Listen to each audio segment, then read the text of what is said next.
Deep inside a remote Utah canyon, disaster strikes. A hiker slips and falls 2 stories down a sheer rock face.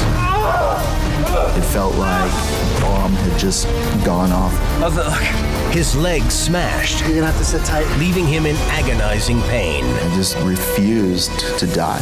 His only hope is his brother. It was scary walking away from Justin. I gotta save my brother. As the injured brother waits alone hour after hour, I started to wonder if he had died that night. his younger brother faces agonies of his own. I fell asleep, and I woke up and I was on fire.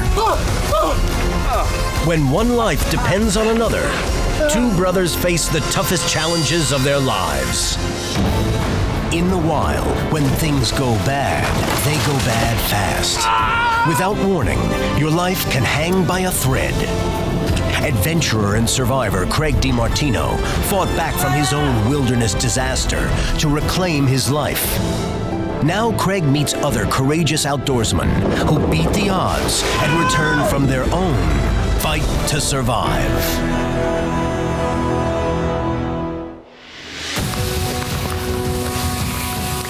Hi, I'm Craig DeMartino.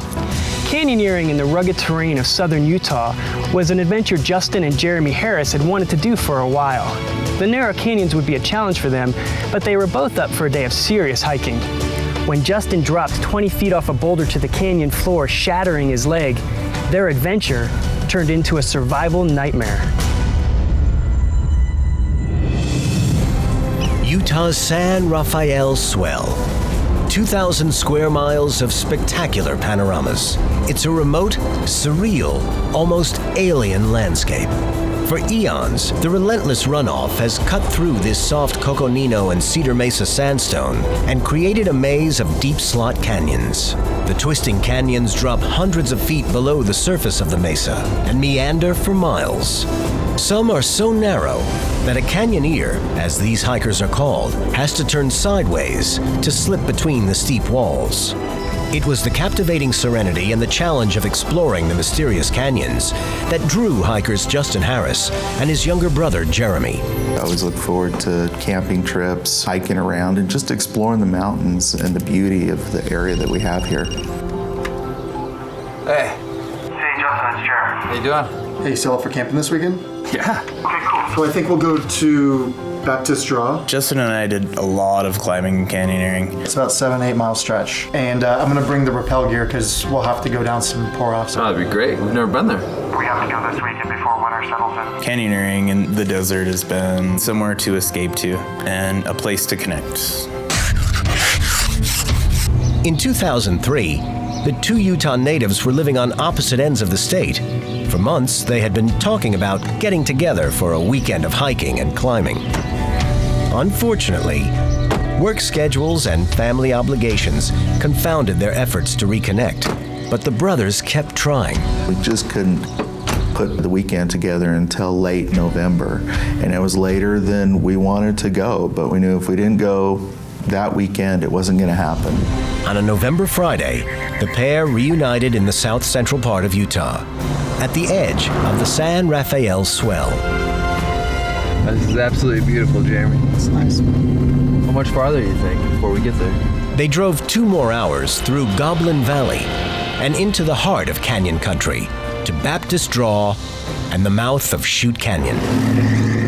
It's just a beautifully clean, pristine area. There's no telephones, there's no gas stations, there's no hospitals. It's miles to anything. It's cold, man. Let's get that one by your foot. Their plan was to camp at their truck Friday night, then Saturday morning, climb down into the canyon. What time you want to go tomorrow? I guess it depends if you want to stay an extra night. Yeah? You got time? They'd hike 8 or 9 miles straight out of the canyon, then circle back and return to the truck by Saturday night. I was looking forward to it, exploring a new canyon and just having fun with my brother. It was extra cold for November. The temperature was near freezing. Holy cow. All right, here's my jacket. Yeah, there you go. Thank you. Go down and around there. Their trek started with an 80-foot rappel down into the canyon. Whoa, you all right? right, buddy? Yeah, I'm good. Good, got it. Since they had rappelled down into the canyon, the only way out was to move forward. Jeremy's trail notes showed a narrow chute that led out of the canyon a few miles ahead. The canyon was very narrow. If you can imagine standing next to a skyscraper and just putting your back to the building and looking up. Look at this. That's kind of what it was like, but you'd have another building in front of you too, right there. All right, let's keep moving.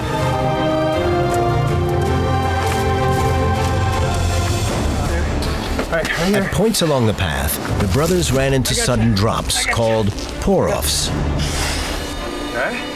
Some dropped off dramatically, 20 to 30 feet at a time. There were also large boulders that jutted out, Pretty tight.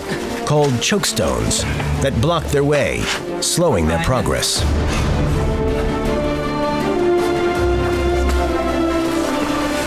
How's it look? It's not easy hiking at all. It's very difficult and tough to scramble through those areas. Far along are we? We've only got about a quarter of the way. Seriously? Yeah. Well, let's get moving. We gotta get here before dark. The temperature was dropping fast, and they knew they needed to be out by nightfall.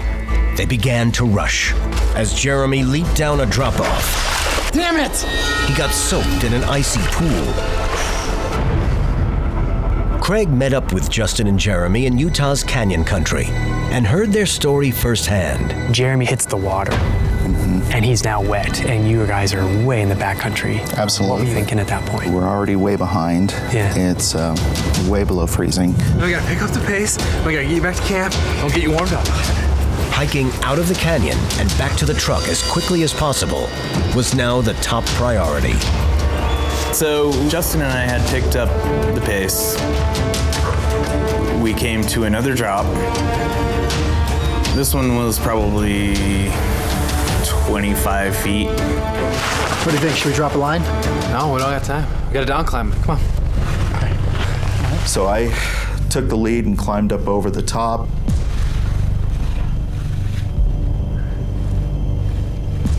And as I put my back towards the rock and started looking for handholds and places to put my feet and move down this rock, I lost my footing. Jeremy grabbed Justin's hand, but felt him slip away. The crack of a breaking bone could be heard throughout the canyon. It felt like a bomb had just gone off in my head. I've never heard anyone scream in agony like that in my life.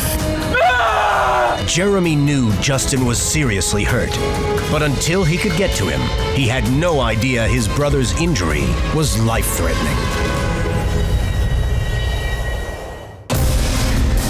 Justin Harris and his younger brother Jeremy had finally gotten away for a weekend of canyoneering in south central Utah. We gotta down climb. Come on. As Justin worked his way over a boulder, he lost his footing. As Justin loses his footing and goes, he hits the ground, breaks his leg. You know he's broken it. Oh yeah, he's screaming in agony. I've never heard anyone wail like that. His left leg had been smashed by the impact against the rock. Justin's screams echoed through the canyon.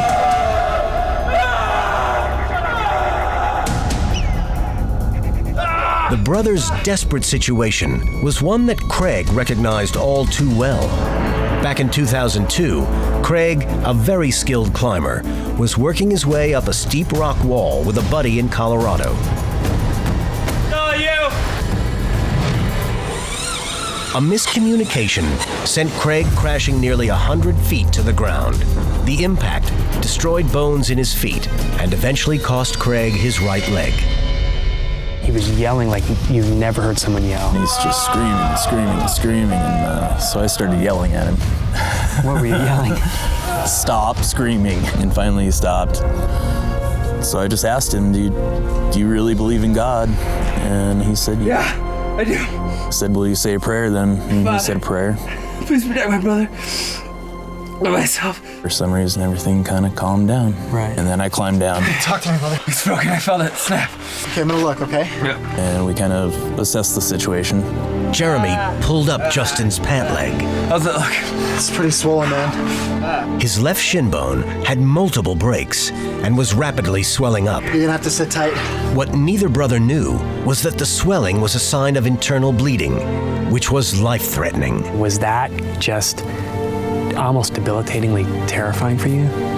It took me about a minute to actually grasp what had just happened Right. and how serious our situation just got. Yeah. Think about how tough it was to just get to that point in the canyon. I may have just, ended it for both of us. Can you carry me out? There's no way I can carry you out of here. What are we gonna do? There was only one other option. Still light out. I'll climb through, I'll get help, and I'll bring help back. There's no way you can get out by dark. Have to, okay? We made the decision that I was going to leave him and go get help. Give me your pack. So we went through all of our provisions. They divvied up their food, leaving most of what little they had with Justin. No! You're gonna get cold, you're not moving. I'll be moving, okay? I'll be all right. I'll give you my best. I don't need You gotta stay warm. You're just sitting still, I'm moving. All right. I'll be moving. Since Justin was wet and immobile, staying warm was critical in now below freezing temperatures. Yeah. Hypothermia and frostbite were very real threats. You get cold, sit here, okay? Okay. In my mind, we may never see each other again. That was a real possibility. Yeah. They found their camera at the bottom of the pack. I'm gonna take a picture. You guys took time to take a picture of each other. What were you thinking? Like, why would you do that? In case either one of us didn't make it out or both of us didn't make it out, that here was our last moments, our last day. There'd be a record, there'd be something left behind.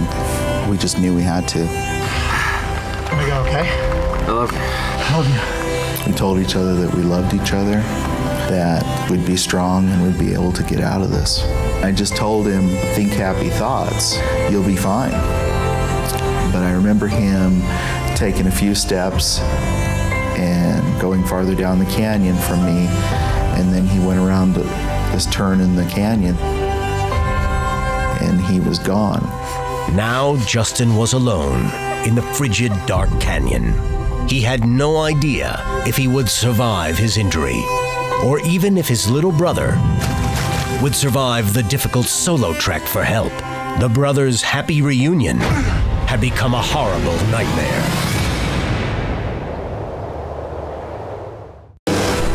A canyonier's worst nightmare, slipping off a high ledge Justin! and shattering a leg. Justin Harris and his brother Jeremy were always close, but now Justin's life was in his brother's hands. Justin can't walk, so it's up to Jeremy to go it alone through 4 miles of a winding canyon in increasing darkness to get help. Now you're alone in the canyon. It was absolutely terrifying. We're out there in the middle of nowhere, miles and miles from anyone. Your kid brother tags along with you and follows you, and now he left me there, and he had to go on and go for help and getting out of that canyon. And so that was my goal, that was my plan. Jeremy hiked and climbed his way through the maze of boulders, chokestones, and pour-offs. The canyon had been pretty dry so far.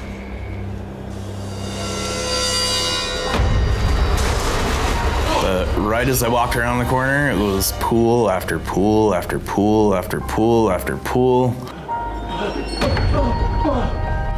And so I'm swimming. It got between 10 and 15 below that night. So I was severely hypothermic and hallucinating as well. I was screaming at God, hoping someone would come and help me. Justin, meanwhile, tried to stay warm. He flapped his arms, made windmills, whatever movements weren't too painful to keep his blood flowing.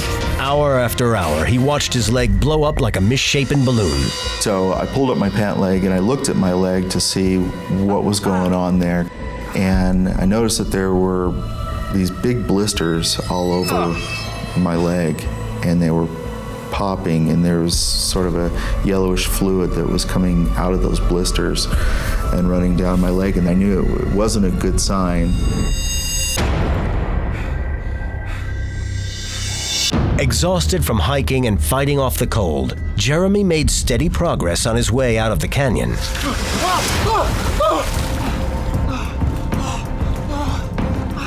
Until he realized he was in real trouble. I had a pocket that my trail notes were in, and the pool that I went through, the trail notes washed out, so I was kind of like winging it.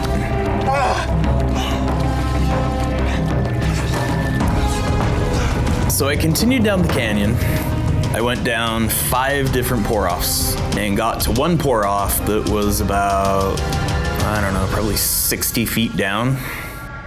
I realized I'm in the wrong place and I need to go back up canyon. He didn't remember a drop that high on his trail notes. Jeremy had gone too far. He must have walked past the turn that would have led out of the canyon. But where? How long ago did he pass the turn? Jeremy had no choice but to backtrack to find the path. His mistake would waste valuable time and exhaust what little energy he had left to save his brother. While down climbing a high ledge, Justin Harris slipped and shattered his leg. So his brother Jeremy went for help. On the verge of hypothermia, after hours of hiking, Jeremy had lost his way in the dark as he searched for the exit out of the deep Utah Canyon. At stake was his brother's life. Now he had to backtrack up the canyon, costing him precious hours, in order to hopefully recognize the right turn. So 5 different pour-offs I had to climb back up. One took me many attempts. Gave up.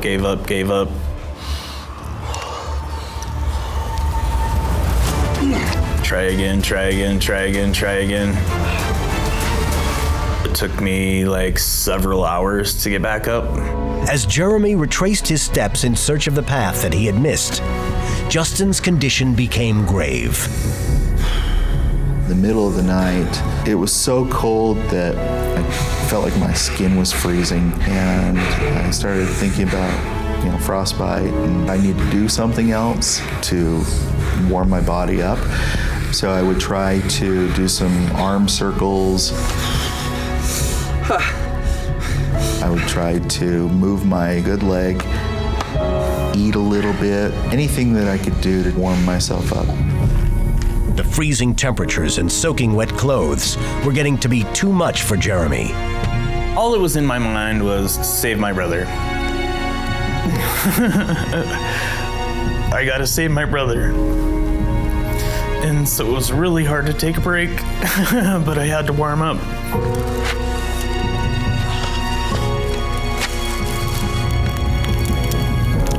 It was so cold that I had to lay right in to the fire, and I fell asleep, and I woke up and I was on fire. He beat out the fire, dried his boots, and resumed the frustrating search for a way out of the canyon. I had no water at all. I put snow into my water bottle and kept it under my armpit to try and melt it. But that didn't work at all. It was just one thing after another.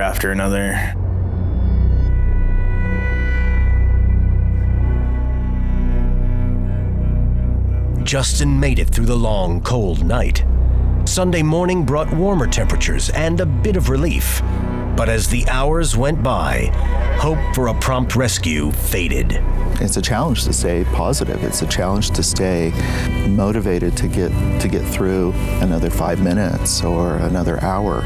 You start to doubt, and I worried about a lot of things. I worried about Jeremy and his physical limitations and if he was going to be able to get through it. And as the day went on and the light finally made it down into the canyon again about the middle of the day, and then passed over the canyon into the afternoon, and it started getting colder again, that's when I started to think about Jeremy, and I started to wonder if maybe he had an accident or if he had died that night in the canyon.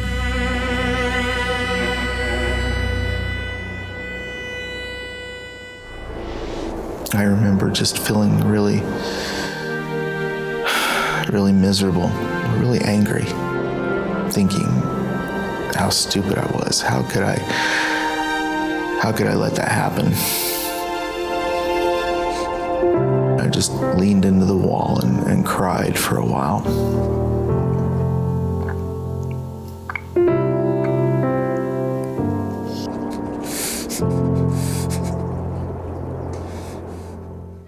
To better understand their dire situation, Craig DeMartino returned with Justin and Jeremy to those desolate Utah canyons. Being alone in that kind of a spot is probably pretty scary. Everything in my body was saying, lay down, go to sleep, just shut down. And I thought about my wife and kids all the time. Right. And I knew I had to do everything that I could to get out of there, get back to them, and be a dad. Justin forced himself to stay awake, checking on his leg that was severely swollen from a compound break in his shin bone, and doing what he could to keep warm. I started to wonder about shock. I didn't want to start to lose my mental capacity and not know what was going on. So I sat there and I thought about my children's and my wife's names and birth dates. Just repeated that over and over again, and I thought if I could do that 100 times and not forget things, then I was doing fine. February 4th. The morning sun brought some relief from the bitter cold. Hello? He expected rescuers to arrive by midday. Hello? His hope of salvation faded along with the daylight. Dreams of a quick rescue gave way to the nightmare of spending a second night alone in the cold canyon. I was worried about Jeremy. That's when I started to wonder if maybe he had an accident or if he had died that night in the canyon. If it's been 24 hours and I haven't heard from anybody, then there's a good chance that he didn't make it out.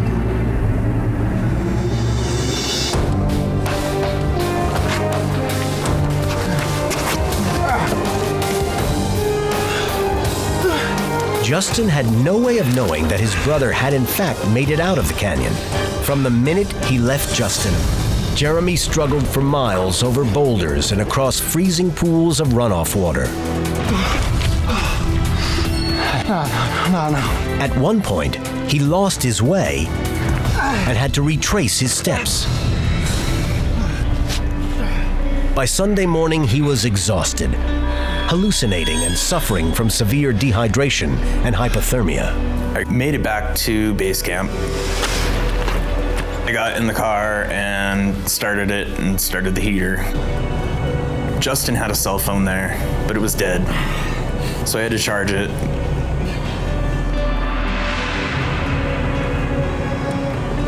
There was no signal at all, zero.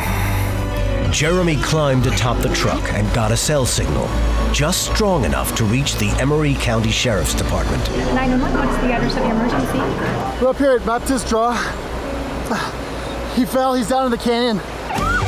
They immediately mobilized the all-volunteer Emery County Search and Rescue Team. SO701. Typically, our rescues are slot canyon rescues. Our ETA, we are 10 minutes out. They're the most dangerous place I've ever been in my life. It's so remote, it takes a search and rescue team sometimes days to get to people out in that area. It's a very treacherous part of the country. Very unforgiving.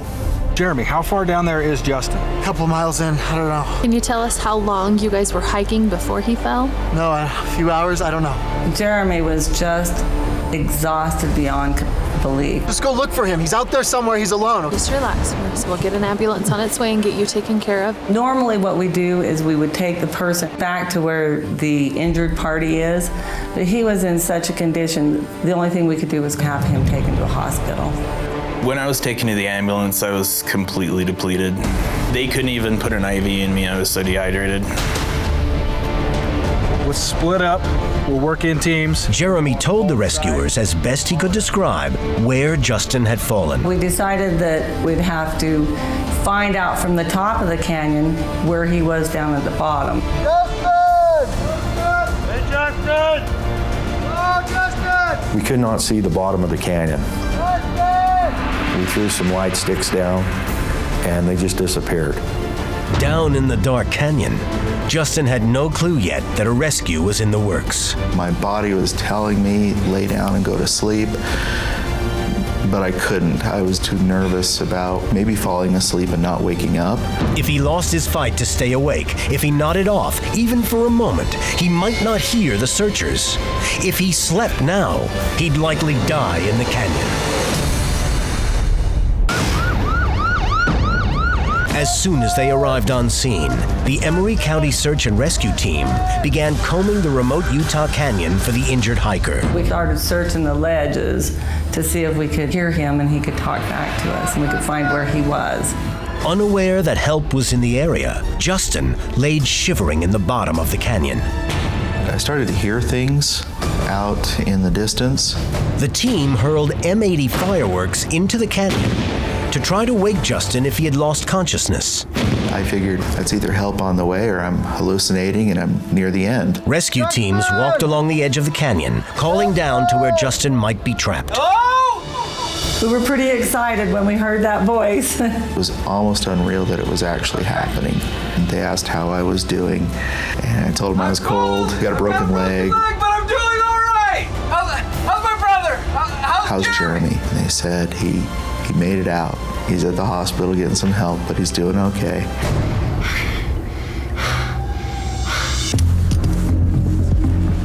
The crew estimated that Justin was nearly 500 feet below the mesa.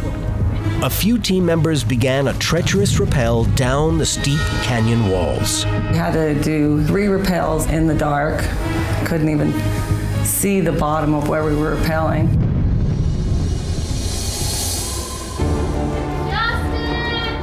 I'm over here! I heard them coming for a while, and I knew they were trying to get to me, and I knew it was really difficult. The descent into the canyon took the rescuers the entire night. Justin! Over here! Oh, I see him. He's right up here. Diane Chandler, an EMT and a volunteer on the team, There's not a lot of room. was one of the first to reach Justin. Hey, Justin. Well, when I first saw him, I was pretty excited. It's like, hey, this guy is alive. He's talking to me. He's coherent. Just relax. Let us take a look and see what we have here. She pulled my pant leg up, and I think immediately she knew how bad it was. I tried to school my face not to show the shock when I looked at his leg. How bad is it? Let's just focus on getting you out of here right now, okay? When she wanted to change the subject, I knew that was probably not a good sign. It was hard, and it was oozing blood and fluid. Immediately she knew that it was life-threatening. All right, I'm gonna go let him know we found you. Take some deep breaths, try to relax. This is Diane. Go ahead. I'd say due to the epidermal oozing, the location of the break and the size of his leg, it's gotta be something like compartment syndrome. We need to get him out of here as quickly as we can, okay? We're looking about 30 minutes. Copy that. Justin's leg showed the effects of blood fluid pressure accumulating under the skin around the injury. Okay. Hold all the weight. Called compartment syndrome, the resulting disruption of blood flow can cause critical damage to vital organs of the body. All right, I'm gonna slide this splint right under right now. Compartment syndrome is pretty dangerous. Not just risking a limb, but also for the life, because toxins build up into that compartment. If those are released into the body, you can just die from that.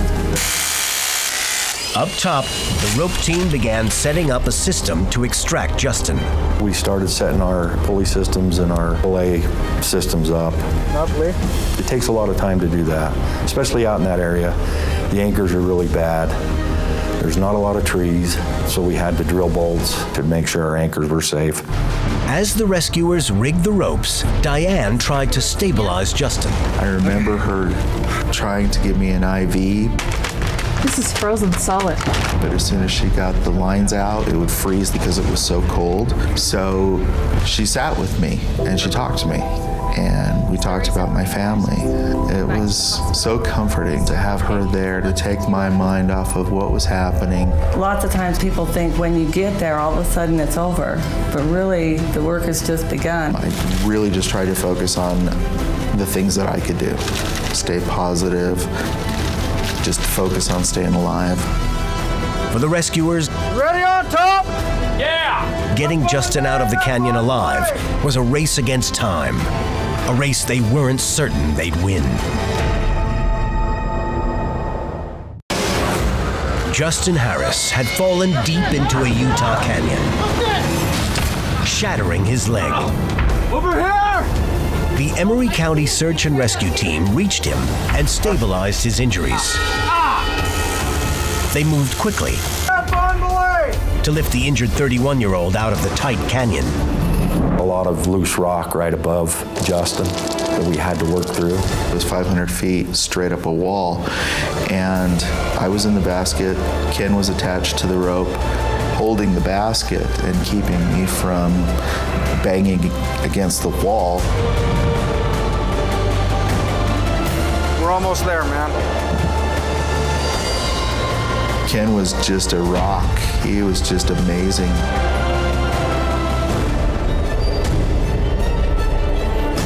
There were several obstacles we had to overcome.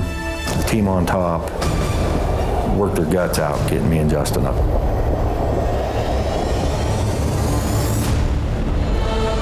The extraction is happening. From the hospital, Jeremy watched his brother's rescue unfold on live television. I knew that they were hauling him up the wall, but I didn't know that he had made it up until I saw it on television. Frigid November temperatures have added to the urgency.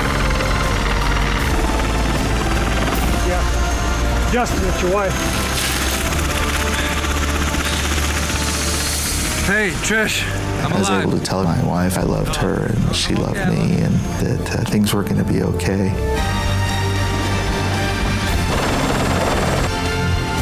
A life flight helicopter rushed Justin to the Intermountain Medical Center in Salt Lake City. Justin's wife had made her way to the hospital as fast as she could. Once we got to the hospital, she came in and gave me a big hug and, said something like, "You're so stupid, but I'm glad you're alive." Where's the kids? They're fine. They're with my mom. It was reassuring because when I was sitting in the canyon, I'm thinking about them. They're my motivation to get through this. Doctors discovered the extent of the fracture and the grave damage done by the compartment syndrome. Damage that looked irreparable. After multiple surgeries, a decision had to be made. There was no more oxygen getting to my foot, and even after all the surgeries, they just couldn't save my foot. And so I had to make that decision to have half of my lower leg taken off.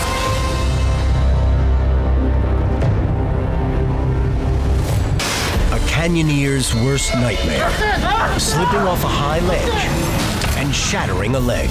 Justin Harris's long nightmare ended Oh, I see him. when rescuers found him and lifted him 500 feet up from the canyon floor.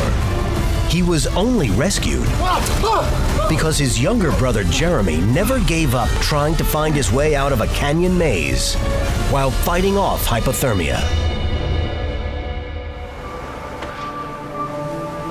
After I got to the hospital, I was able to see Jeremy. It was pretty amazing to look in his eyes and tell him thank you.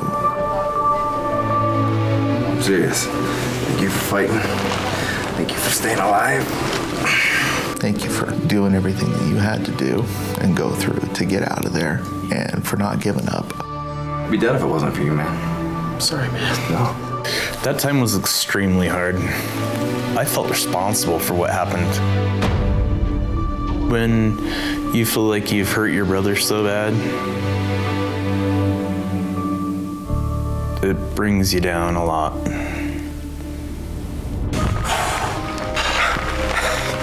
I'm gonna take a picture. Okay. That night in the canyon, just before Jeremy left Justin to get help, they took a snapshot of each other.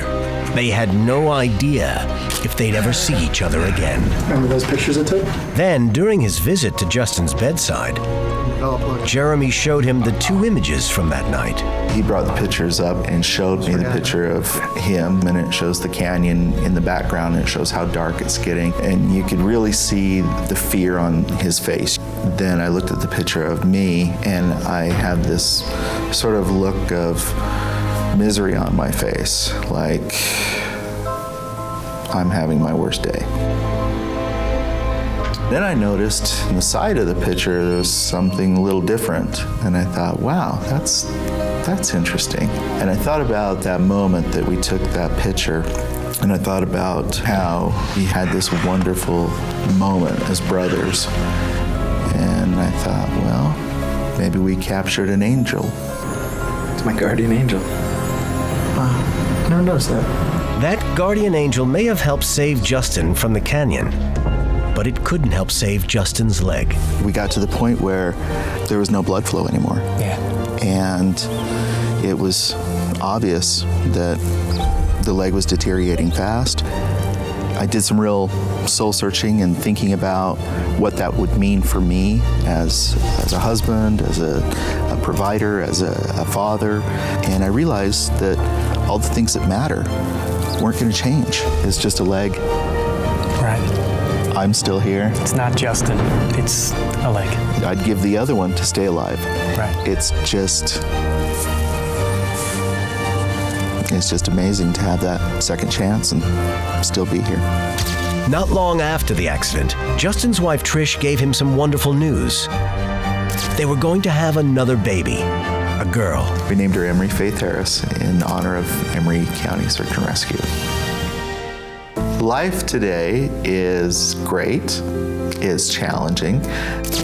I've learned that sometimes you have to plan a little bit more in advance, and you might have to find a different way to do something, but I found that I can do just about anything I want to do. So you haven't been like in the climbing setup kind of since that day? Craig returned with Justin to the remote Utah canyons that he had once enjoyed exploring. Go right in here, and the rope will run nice and smooth, kind of like what you guys did that day. You know, a couple longer rappels, but it'll get you down to the bottom. And with Craig's guidance, Justin regained something else very important to him. Something that he thought he had lost forever. Sometimes we go through difficult things, and sometimes there are challenges. Lean into it. But if we keep moving forward and we love each other, we'll get through anything. Woo! To see him do what he does with one leg is amazing. He takes care of everything. He holds it down, and he's only got one leg. Lovely. Justin's absolutely amazing. Yeah. All right. That was great. Awesome. Great. Welcome back. Yes. Welcome back, my friend. When their bodies started to fail them, both brothers somehow found the inner strength to keep going. They both had some survival training, but perhaps just as important was the love these two brothers had for each other. It made all the difference in their epic fight to survive.